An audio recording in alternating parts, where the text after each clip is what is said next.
Bom dia, boa tarde, boa noite. Sejam bem-vindos a mais um Degustando Séries. É isso mesmo, hoje não tem Josimar, não tem Ju, não tem Rodrigo. Hoje sou eu aqui invadindo nosso glorioso Degustando Série, né? Onde a gente decidiu aqui fazer um crossover entre os podcasts, né? Dentro do universo da... Ó, universo da Geek Universal, Alicia.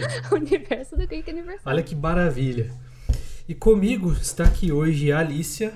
Oi, gente, tudo bom? Tá representando, né, o Subarashi Cast hoje aqui, né? Infelizmente a Lisa não conseguiu participar com a gente, mas a gente vai, né, falar um pouquinho aqui de Star Wars Visions. É um formato um pouquinho diferenciado porque a gente vai falar de todos os episódios de uma vez, né? Então preparem aí os seus ouvidos, que a gente vai falar bastante hoje.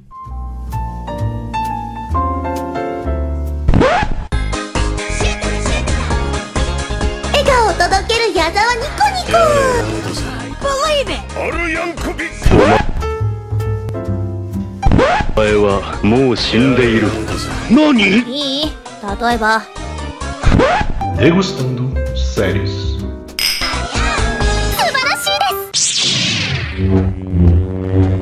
Alicia, pode fazer o seu jabazinho e o que você achou aí dos episódios de Star Wars? Oi, gente, pra quem não me conhece, eu sou a Alicia. Eu já fiz alguns posts na Geek Universal. Eu costumo falar um pouco de doramas, eu sou cosplayer, então se vocês já quiserem me seguir na @prettylimakeup, a gente vai conversar um pouquinho de Star Wars Visions, que Star Wars é uma coisa que conquistou bastante gente ao longo dos anos, né? Não só o pessoal de agora que tá chegando com os últimos lançamentos, bem de gerações, né? Tanto novos quanto os velhos, e pessoas que gostam principalmente de animes. Então, é mais isso. Concordo. E no geral, assim, o que você achou dos episódios? O que você viu ali? Te agradou bastante? Te agradou pouco? Olha, eu acho que eu devia ter visto mais devagar. Porque eu dividi em 2 dias, na verdade. Porque eu não queria também comer tudo de uma vez, mas eu acabei comendo tudo de uma vez. É normal de quem é viciado em anime. Eu gostei da proposta que foi deixada pela Lucasfilm e pela Disney, né? Foi uma oportunidade para bastante estúdios. São 7 estúdios, se eu não me engano. Isso. Puderam explorar da forma deles, uma forma única. Quem já acompanha o George Lucas faz muito tempo, ele teve muita inspiração em trabalhos e obras japonesas, asiáticas. A gente pode vislumbrar uma visão dos asiáticos, no caso, né?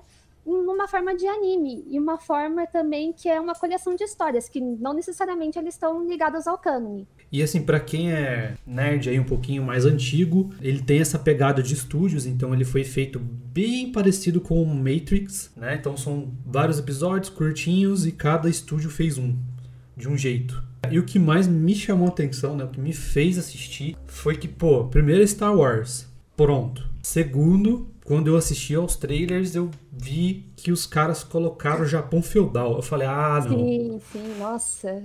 As referências ali estão ótimas. Sim. Você olha o trailerzinho, pelo menos os teasers que deixou de cada episódio, você já se deparava que era traços muito distintos um do outro, mas você não sabia o que eles iam prometer ali pra você de história, principalmente por cada episódio ter cerca de 12, 15 minutos, tempo de um anime normal, né? Mais ou menos até 20 minutos, vamos falar assim, que dá a minutagem. Mas foi bem legal ver as propostas que deixaram, a liberdade poética que fizeram ali. Que bom que tem alguma coisa diferente dentro desse universo que tá se expandindo cada vez mais. Tava faltando toque de mangá, assim, dentro do universo Star Wars, né? A gente vê as coisas bem, até em animações aí, tipo Clone Wars, ou um Bad Batch que saiu esse ano. Maravilhoso também. Que inclusive é bom demais, Sim. Traz aqueles traços mais de criança, apesar que eu achei o Bad Batch bem adulto em alguns momentos, pontos, realmente. mas fica aí no post se vocês quiserem que a gente fale de Bad Batch. Coloca aí que a gente dá um jeito. Tava faltando um negócio desse assim, eu achei meio... Até alguns estúdios que eu vi, né? Porque primeiro eu assisti pra eu ver se eu adivinhava, né? Porque alguns eu ainda lembro o nome dos estúdios. E outros não, mas eu achei arriscado alguns ali, mas até que se saíram bem ali nos episódios. Foram bem inovadores, só teve um ou outro ali que eu não gostei, mas... A gente vai falar mais pra frente um pouquinho. E é isso. Se você não assistiu e não gosta de spoilers, para aqui. Essa é a hora, gente. Para aqui, vai lá assistir. Como a Alicia frisou, é bem rápido. É na média de 12 a 20 minutos cada episódio. Pra poder voltar aqui, né? Escutar nossas opiniões aí com spoilers, hein? Mas se você também não liga, fica aí que a gente vai começar a falar episódio por episódio, hein? Vamos lá? Hora do spoiler.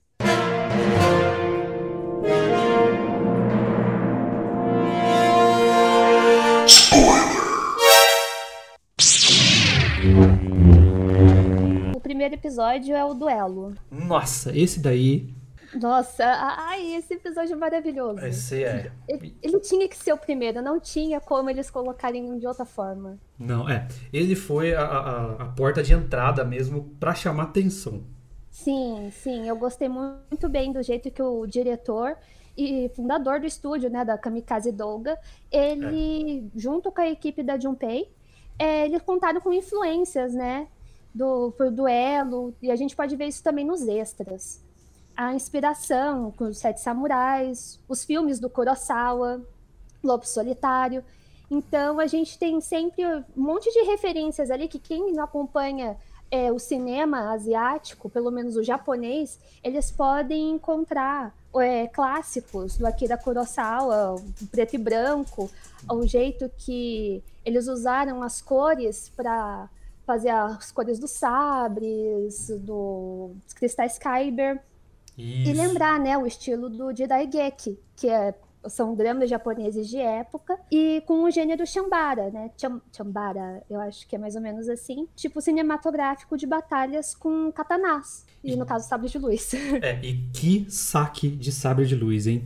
Nossa, maravilhoso. Não, assim, eu gostei desse episódio. Primeiro, Takashi Okazaki, cara, designer de Afro Samurai. Pronto, pra mim já ganhou. Inclusive, esse saque de espada, voltar no Afro Samurai tem um que é igualzinho. O Afro Samurai tá sendo atacado por um monte de ninjas, assim, pulando em cima dele. Aí ele dá um saque de espada, só que a diferença é que o cara, no Star Wars, ele saca do estilo clássico, com a mão por cima da katana, e o Afro Samurai, ele coloca a mão embaixo da katana e saca. Também, nos episódios mais pra frente, a gente vai ver certas referências quanto ao pessoal mesmo, né? O Qui-Gon no episódio 1, o jeito que eles seguram os sabres de luz, a forma que é explorado, as formas que os Jedi seguram os sabres de luz, quanto ao pessoal mesmo que segura as espadas normais do que a gente vê, né? De os lutas samurais, de animes mesmo, né? Isso. A gente vê uma certa diferença. Isso, exatamente. E assim, detalhe importante, né? Tipo, quando você vê no anime o cara sacando uma katana, você vê que ele dá aquele cliquezinho, né? Com o dedo esquerdo e puxa. Lá não, lá o cara puxa na força mesmo, porque ele não é louco de colocar o dedo dele num sabre de luz, né? Nem dá. E o cara... E olha os detalhes, né? Que eles tomaram cuidado nesse sentido. O que eu gostei, assim, mais da parte técnica é que eles não exageraram muito no 3D. Então eles colocaram só naquela animação... Quando o Ronin tá tomando saque e desce para vilarejo. E em alguns momentos ali daquelas naves chegando... Nave não, né? Aquele transporte chegando e trazendo os mercenários ali para dentro do vilarejozinho. De resto, não. De resto foi aquele estilo clássico de animação mesmo. Quem gosta de um estilo mais sketch, né? A gente pode falar assim. E com 3D. Também foi um estúdio que já tá acostumado com... as coisas em 3D, né? Se eu não me engano, foi o mesmo estúdio que fez Jojo. É ele mesmo, Então, é um estúdio que já tá acostumado com uns traços, vou falar assim, mais sujos, tipo sketch, não tá com o 3D. No começo você fica, nossa, mas como assim? Mas logo em seguida você já vê que você tá dentro da história e se identifica com alguns elementos que estão ali, que a gente já tá acostumada. Que nem o droid, que aparece ali, que é bem legal. Nossa, aquele droid é da hora mesmo. Sim, eu achei bem legal. Mas eu gostei também da apresentação da Sif. Ai, a Lady Sif é maravilhosa, não é mesmo? Nossa, eu achei que ela fosse ser tipo Lord Grievous. Exatamente, ela realmente remete a isso por causa de como foi apresentado pra gente o seu estilo de sabre, né? Que é basicamente um guarda-chuva. É um guarda-chuva giratório de sabre de luz vermelho. Eu achei bem legal porque ela é bem elegante, né? A magnificência dela é transmitida através da luta. Ela também é um pouco sádica, você vê esse negócio transmitido por ela o tempo todo ali. É o olhar, o jeito que ela provoca na hora de falar, o jeito que ela luta. Então eu achei bem legal. Mas ela não é que nem o Lord Grievous, ela usa força. Então ela usa força em vários momentos na batalha. Eu falei, caramba, então ela não é um Lord Grievous da vida. O que já me fez gostar mais ainda do personagem em si. A hora que a capa voa também, né? O negócio... Nossa... Pega fogo. O mais legal é do estilo dos Stormtroopers também, que estão ali, né? Que é o estilo Nobushi, tipo os 7 samurais, que eles não estão usando roupas, no caso, roupas por baixo, né? Porque você coloca uma roupa e depois coloca a armadura. E no caso ali, todos os troopers estão com armadura só. Fica um pouquinho dessa referência também. Parece muito, muito com 7 samurais. Inclusive tem aquela parte que tá todo mundo ajoelhado, antes do garoto reagir, né? Sim. Aparece uma imagem do Ronin chegando, de costas pra tela. E essa imagem, assim, que remete muito ao 7 samurais da cena, que tá naquela câmera de cima e o samurai vai chegando pra enfrentar a bandidagem, né? Então tem muita referência a esse filme também. E o mais da hora é que é Sith contra Sith, né? Então, quando é revelado, né, ele fala assim, eu não sou Jedi, mas no caso ele também não é um Sith. Ele é só meio um que matador. recluso, ele acaba pegando ali os cristais Kyber no final, meio que como uma recompensa. Quando a gente é revelada a cor, né, do sabre dele, todo mundo entra em choque. Vou falar assim, a Lady Sith também, que é uma coisa que gera tensão entre eles. Como eu falei, tem o episódio ali deles no Rio, que lembra bastante o episódio 3, né? A luta do Obi-Wan com o Anakin. No caso, a lava e os troncos ali, eles lutando. E também a gente pode pegar a cena da cachoeira, quando ela bate na queda d'água com o sabre. Lembra muito o Darth Maul no episódio 1, na luta que teve entre ele e o Qui-Gon. E eu achei legal que eles... esse é o estilo original, né? Além do Japão feudal... Quando você tem um determinado tipo de força, o seu cristal vai reagir de uma forma diferente e vai vir a cor do seu sabre. E ele é um cara, beleza, ele é ruim porque ele é um Sith, mas ele não se acha um Sith. Ele simplesmente mata. É só isso. Sim, sim. O mais interessante, um fato, né, que eu posso colocar aqui, é que foi lançado junto um livro, logo em seguida, né? Foi no dia 22 de março, eu acho, que foi anunciado o Ronin's Visions, a novel, que foi lançado depois, foi a autora Emma Kendall. É bem legal, porque aprofunda mais a história desse Ronin, né? Fala ali na trama, é que a gente vai saber um pouco do nome dele, que ele é um ex-Sith, que tá vagando por aí. Ele para naquele vilarejo. Quando ele vê uma coisa que tipo, depois do que aconteceu com os outros Sith, pelo menos na história dele, ele se vê como alguém que quer acabar com todo mundo ali depois, né? Acabar com uma certa injustiça que, já que não deu certo, não vamos propagar isso. Eu não sei, na perspectiva de outras pessoas, como que vai ter esse pensamento, né, quanto a ele. Vamos falar que ele está em autoexílio imposto por ele. Eu só senti que ele queria ajudar quando ele deu o cristal pro menino. Sim. Porque pra mim, quando ele levantou e ele viu a galera chegando, pra mim ele não tinha intenção de salvar a vida. Pra mim ele só tinha intenção de lutar, né? Vamos pelo desafio, vamos pela luta. Tanto que ele até olha assim, né? O garoto vai lá, o vilarejo tá agradecendo ele e tal, antes de se chocarem com a cor do sabre dele. E aí ele pega, ele olha, vai te ajudar. Aí todo mundo se choca. Aí ele fala, vai, vai te ajudar isso aqui. Então aí sim ele falou, então beleza, ele foi lá pra de fato ajudar a vila também, não só pela adrenalina. Mas do jeito que ele foi, eu falei, não, esse cara aí só quer treta. De primeiro você olha assim, você fala, ele não vai ajudar. Aí depois você vê ele meio que ajudando o pessoal ali, você fala, legal, né? Tá tendo um negócio diferente aqui. Ele vamos colocar uma aspas, comoveu, né? Com o que estava acontecendo ali, senão ele não teria reagido. E também, para quem tá acostumado, né, com a questão dos cristais vermelhos costumam ser chamados, são os cristais que sangram, né? Isso. Talvez fica aí uma incógnita. O menino vai manter o cristal daquela cor ou ele vai purificar aquele cristal? O que será que pode acontecer? Então fica um final meio em aberto aí pro pessoal que assiste esse primeiro episódio. Pois é, porque fica um gostinho de quero mais do que a maioria dos episódios deixam aqui. Partindo pro segundo, então, a balada de Tatooine. Esse eu não gostei. Esse eu não gostei, não. Desespero.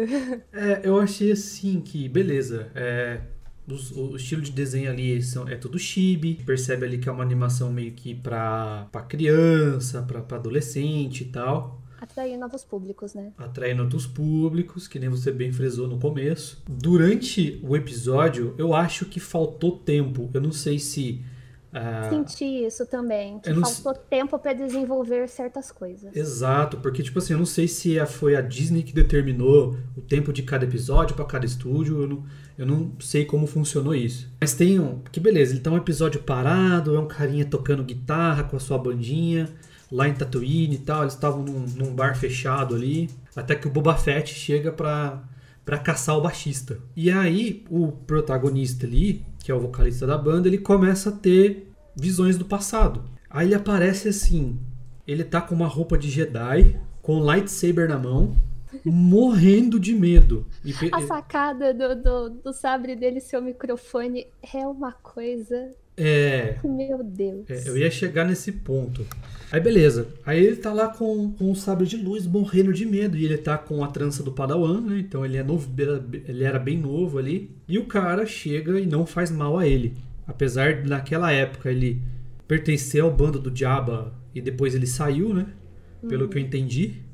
Ele foi e acolheu o garoto. Aí eu comecei a assimilar com os filmes. Eu falei, olha, eu acho que é Retorno do Sith. Quando o Anakin entra lá no Palácio dos Jedi e começa a matar as crianças. E ele deve ter fugido de alguma forma e tal, porque me pareceu que ele estava escondido na nave do cara. Então, pelo que eu consegui entender, né, o Jay, o vocalista, ele é um refugiado de guerra, né? Sim, exato. E como ele é um fugitivo, ele luta entre ser um Jedi... E no caso ali a paixão dele pela música, né? Retorno de Jedi, inclusive, a gente também pode falar do Palácio do Jabba, que toca aquela música Jedi Rocks, alguma coisa assim. Toca uma musiquinha lá e eu acho que foi uma referência, essa parte, né? Então, aí eu vejo que no transformar do sabre dele em microfone, que eles encontraram, né? De fazer o personagem mostrar as suas vontades... ali entre ser um Jedi, mostrar que é um sonho dele, né, no caso ali. E, se eu não me engano, o nome do baixista, guitarrista da bandinha ali é o Geezer, que faz parte dos Hutt, né, que ele fala, olha, você tá preso. O Boba fala, você tá preso, o Jabba tá te procurando. Fica naquele dilema entre os dois, o amor deles pela música, mas eles têm um compromisso tanto familiar, de clã ali, e outro com o passado. Chama atenção a questão que, tipo assim, você fala assim, nossa, isso não parece tanto Star Wars logo de cara. Mas se você for, por exemplo, você assistir e depois você ficar pensando nos detalhes, você fala, não, até que eles tentaram chegar num consenso ali. Questão da amizade, né, entre eles. Eu vou ajudar meu amigo de certa forma. Isso. E Star Wars é sobre isso. Ele fala não só de batalhas, de política, mas ele fala também sobre... a amizade das pessoas ali. E o que é bem legal, né? Essa abordagem que eles tentaram explorar. Ele tentou resolver de outra forma, né? Ele não foi pra violência, até porque eu acho que ele desistiu disso, né? As reações que ele teve lá. Deixa eu só me corrigir, não era Retorno de Jedi, não. É Retorno do Sith. Mas só que a época é muito depois. Acho que já era ali... Bom, o Java tava lá, então acho que era Nova Esperança, alguma coisa assim. Nessa época por aí, assim. A gente pode falar que o Jay, o vocalista, ele é quase uma paródia do Luke, né? Porque o Jay abre mão da agressividade, assim como o Luke abriu mão da agressividade com o Vader. E eles vão, no caso, conseguir a vitória meio que conversando com a pessoa. Tipo, por que você tá fazendo isso? Não vamos discutir. Tanto é que no final ele acaba meio que cativando pela música o Bob e o Jabba. E assim, foi até uma solução inteligente, porque até os colegas de banda dele falou, olha, você vai querer salvar ele mesmo? Ele vai morrer, você vai morrer. Boba, tem os capangas do Boba, como que você vai entrar lá? Você não sabe mais usar a força, até o carinha fala lá. Não, vamos salvar ele, vamos dar um show. Aí é quando ele entra lá naquela arena dos pods, que lembra da Ameaça Fantasma, né? Esse palco aí, mas... Como a gente mencionou, a era já é bem mais pra frente do Ameaça Fantasma. E ele começa a tocar a música do Jedi. E aí entra o microfone. Pérola. Eu gostaria de saber que cristal é aquele que aguenta a luz do sabre. Porque ele apertou o botão do sabre. Que mecanismo é esse? Ele apertou o botão e fez... Tchiu, até assim, fez um barulhinho, né? E ainda fez um som que eu entendi que ele tava usando a força ali. Eu falei, eu acho que ele tá usando a força. Provavelmente. Porque não tinha amplificador do lado. Na primeira cena do bar, você vê que tem um monte de caixa de som ali e tal, né? Aquelas coisas bem Star Wars mesmo. Mas quando você vê na arena do Jabba, não tem isso. Aí eu pensei assim, falei, ele vai usar a força como amplificador e foi o que ele fez, foi o que eu entendi. Mas sei lá, pode ser que eu tenha escapado alguma coisa ali que eu não tenha visto, porque eu fiquei muito abismado com o microfone, assim, tipo aquele círculo que eu não sei de que é feito, segurar a luz do sabre. Eu acho que a gente fica prestando atenção, tipo, o que tira um pouco da nossa atenção, da trama, é a questão da gente já ter dois personagens muito conhecidos ali e já são pré-estabelecidos, né? A gente já conhece eles da trama original da história, a gente já sabe quem eles são. Então foi um pouquinho arriscado do estúdio tentar explorar novos personagens. Não que tenha sido errado, mas eu acho que foi um pouco arriscado explorar dessa forma. E talvez tenha faltado um pouco de tempo para eles realmente poder explorar mais esse universo que tá mostrando esses novos personagens, o desenvolvimento deles, a ambição deles. Não é que tenha sido ruim. Eu acho que faltou tempo para explorar. Exato, Os Gêmeos. Eu vou deixar até você começar essa doideira. Eu só vou falar que é Estúdio Trigger, Gurren Lagann. Então, né? Quem tá acostumado com um pouquinho de exagero, já vindo desse estúdio, já... Quem não conhece o Estúdio Trigger, ele fez, se não me engano, Painting Stoking, né? Painting Stoking. Esse é clássico, hein? Parabéns. Bem, os Gêmeos, eu admito que eu gostei desse episódio. As referências que eles deixaram também para os Gêmeos que nasceram do lado escuro da força. A gente já pega a referência logo de cara com o Luke e Leia. Sim. Apesar de serem geneticamente criados... Sim, pega mesmo. A premissa dos dois, né, seriam a mesma. São gêmeos nascidos do lado sombrio da força e eles se enfrentam ali, tipo, uma batalha épica, vou falar assim, bem exagerada, porque tem muito grito. Sim. Mas eles lutam num enorme destroyer. A gente pode falar também que a obra original, ele, além de ser exagerado, em diversos momentos, com aquele sabre que divide o destroyer no meio, sem machucar a irmã gêmea, e o gêmeo menino, o tempo todo fica assim pra irmã... Você tem que lutar contra isso. A gente não pode se autodestruir. Eles estão ali lutando para ver quem tem o poder maior para ser um Lord Sith. É só o que ela pensa, né? Ela sim, ela é completamente corrompida pela força. Ela nasceu para ser Sith mesmo. Eu achei que... Então, é que não tem muito o que explorar nesse episódio, porque basicamente o episódio todo é a luta entre os dois. É uma questão de destino dos gêmeos ali. Fico bem na cara, tipo, é a luta do bem contra o mal ali, porque um acordou e viu que aquilo não era tão sensato de fazer. A gente tem que lembrar que os Sith são muito egoístas, né? Eles se destroem se deixar ali. Ficou bem na cara com o jogo de cores, o vermelho é muito presente, o azul é muito presente o tempo todo ali. As imagens normalmente são bem abertas, né? E o jogo de câmera, né? Vou falar assim, que fizeram dos personagens, de mostrar que o tempo todo o irmão tá preocupado com a irmã. E eu acho que é uma coisa que, sim, o Luke faria pela Leia da mesma forma que a Leia faria pelo Luke em situações... parecidas. Similares. Isso. Eu não sei o que você achou sendo um episódio, querendo ou não, curto. O estúdio que fez isso, a gente já espera uma coisa dessa. Sim. Pra quem viu Kill la Kill, o único episódio que não tem porrada é um episódio que não é focado na protagonista, mas sim na, entre aspas, irmã da protagonista. É o único que não tem porrada. O resto tem. Gurren Lagann só num episódio de apresentação de personagens que não tem. De resto tem pancadaria, destruição, tiroteio e tudo. Sempre muito focado nisso, né? Nas muito. batalhas. É de se tornar algo épico e exagerado. A cara de anime mesmo, né? Uma coisa bem caricata pra todo mundo que chega ali e fala, nossa, que anime legal, olha essa luta. E tipo assim, e como é uma marca do estúdio também, eles serem bem objetivos. Olha, personagens, vocês nasceram pra isso, e é isso que vocês vão fazer. Que é o caso da gêmea, primeiro. Sim. O do carinha, não. Ele pegou e criou tanta preocupação com a irmã que ele, pela primeira vez em qualquer obra de Star Wars que eu já vi e li, é um Jedi, é um Sith que vira Jedi. Eu nunca vi isso. É o contrário, né? O Fica contrário. bem legal. E aí, automaticamente, o sabre dele de vermelho se transforma em azul. Então, ele já faz ali, né, que ele é um Jedi poderoso. Os dois são poderosíssimos. Então, ele não teve muito trabalho para, quando a força foi convertida, vamos dizer assim, de já converter o cristal para azul. Ele, pegando a espada, ele já fez isso. Só de tão forte que eles são.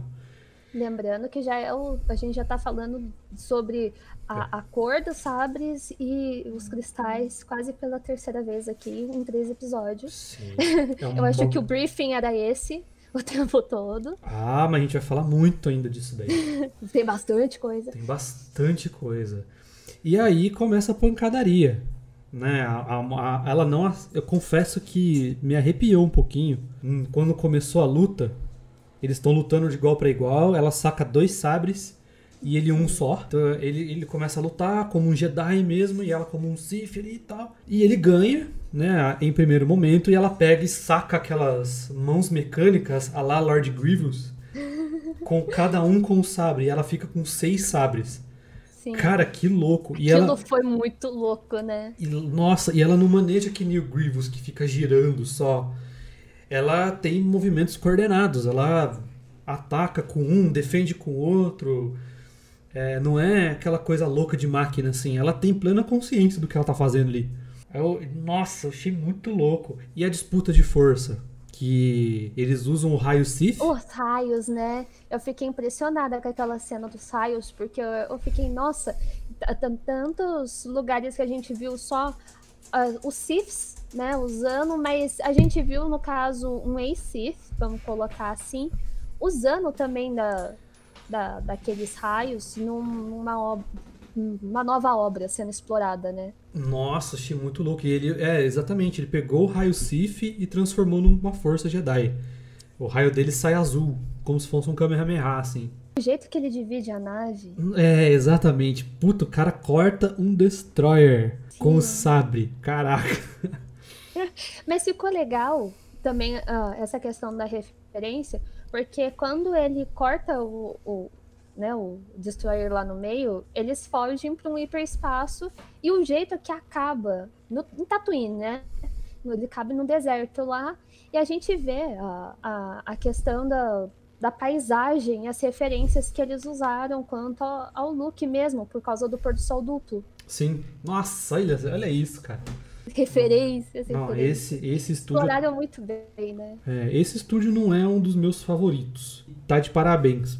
pela exploração que ele teve, um episódiozinho de 15 minutos somente. Nossa, mostrou muita coisa com a marca do estúdio. Eles mostraram presença ali, né, no trabalho que eles fizeram. Tipo, vocês vão ter que fazer uma coisa para Star Wars. Então tá, a gente vai fazer um negócio que seja incrível. Com carinho também, né? O foda é que, por ser uma história de fora, não ter foco na história original, deixou muito em aberto que não é só porque a história original aconteceu aquilo que não pode acontecer em outros lugares, até porque a galáxia é muito grande. Infelizmente, esse episódio também termina com um ar de quero mais, diferente do segundo episódio, que ele tem um fim. O gêmeo foge pelo hyperspace e a menina fica olhando, tipo, vou matar você quando eu te ver de novo. E certamente daria um puta enredo isso daí. Uma continuação muito boa. Nossa, esse foi muito bom.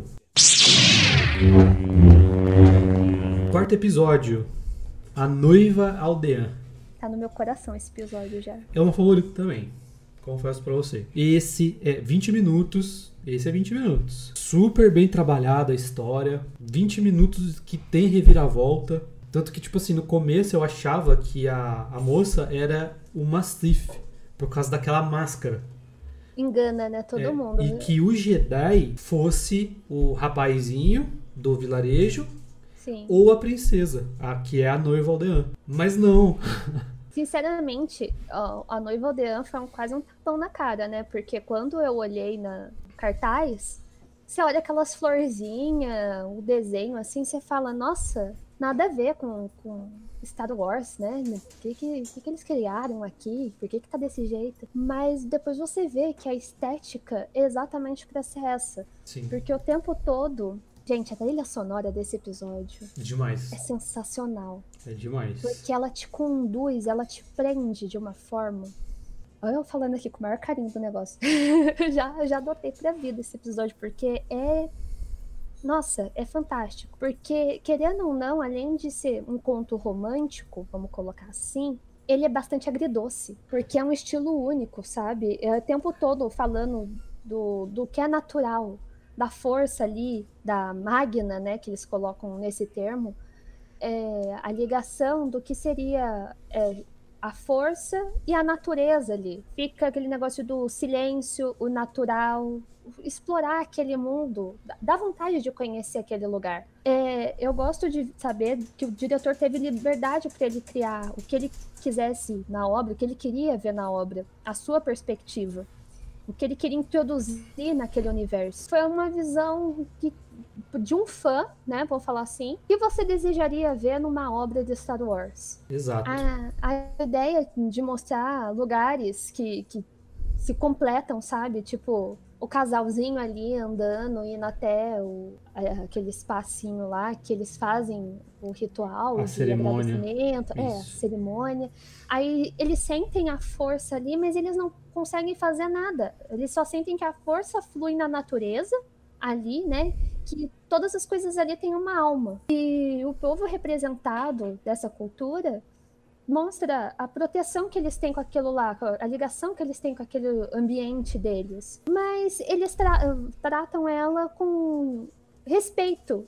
Não é igual o Jedi que sente, olha, isso daqui pode dar muito errado. Nossa, isso daqui você tem potencial para se tornar um Jedi. Eles sentem muito mais essa conexão com a natureza. E o que eu falei da música é que, no fundo, o tempo todo passa aquela sensação de quietude, passa aquele...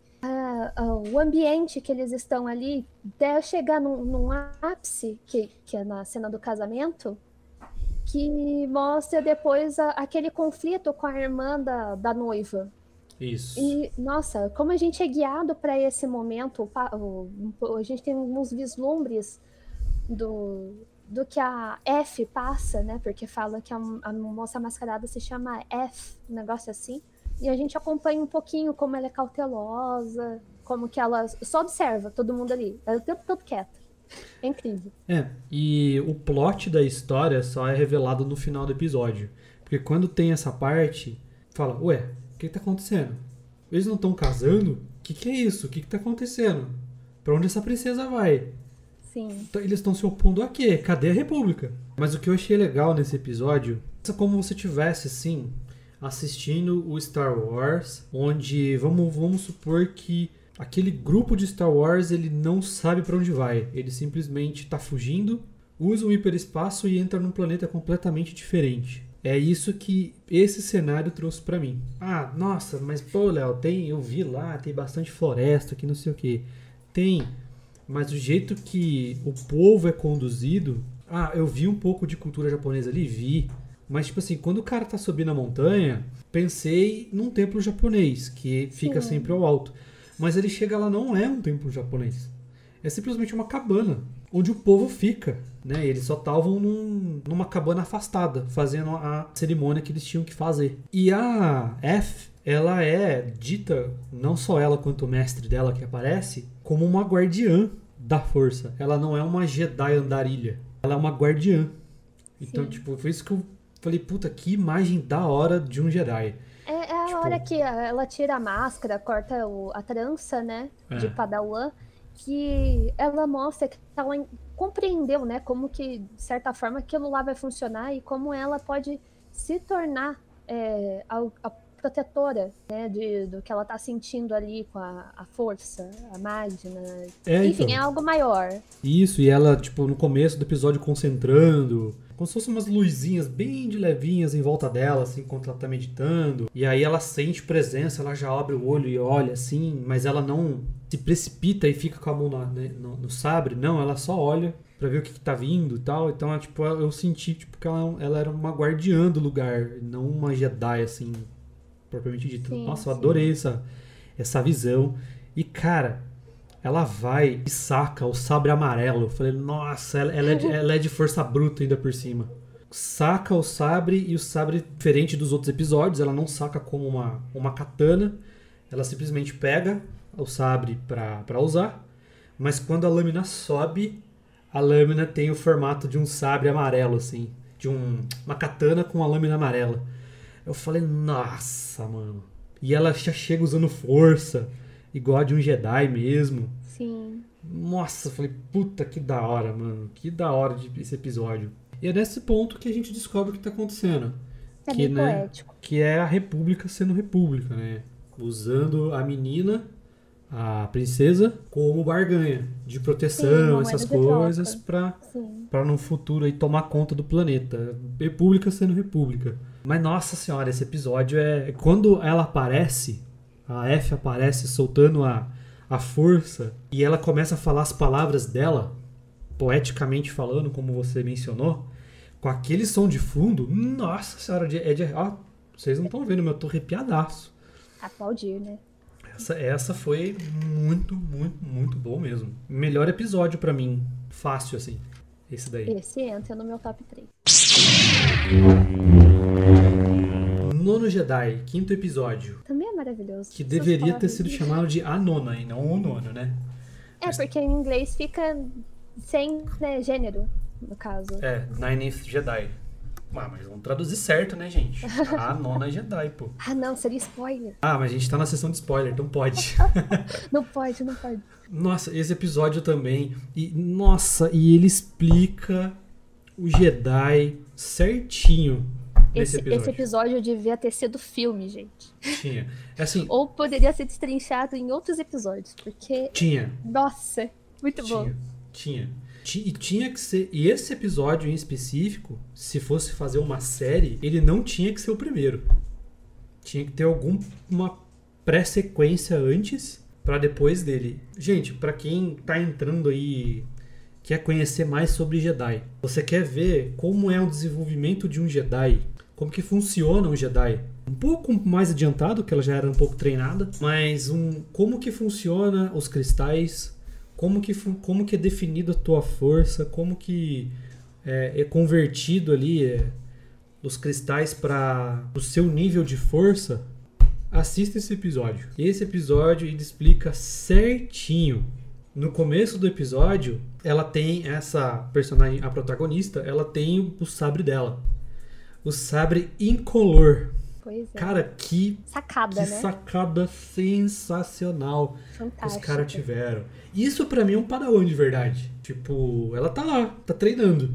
do jeitinho dela lá. Ela não tinha noção da força que ela tinha, e isso é incrível. Isso. E tudo que faltou pra ela, conforme a gente vai falando do episódio aqui, faltava objetivo. Quando ela tem um objetivo nobre, aparece a cor do sabre dela mais pra frente. É que fica muito em pauta, né? Pelo menos todos os anos que eu acompanhei Star Wars, sempre foi a questão do que cor seria o seu sabre, né? Como seria? Porque tem gente que fala, não, depende da pedra. Não, depende do que o Jedi, né, projeta. Ou Sith. No caso, até que o cristal sinta sua dor e sangre e se torne vermelho. Ou a purificação quando ele se torna branco. Mas o que mudaria, né, a cor do seu cristal Kyber? Ele já vinha daquela cor ou você que coloca aquela cor, a sua energia, no caso, né, a sua força, que coloca a cor no sabre? Exatamente. Que faz a referência com isso. Pode continuar. Não, você falou bem.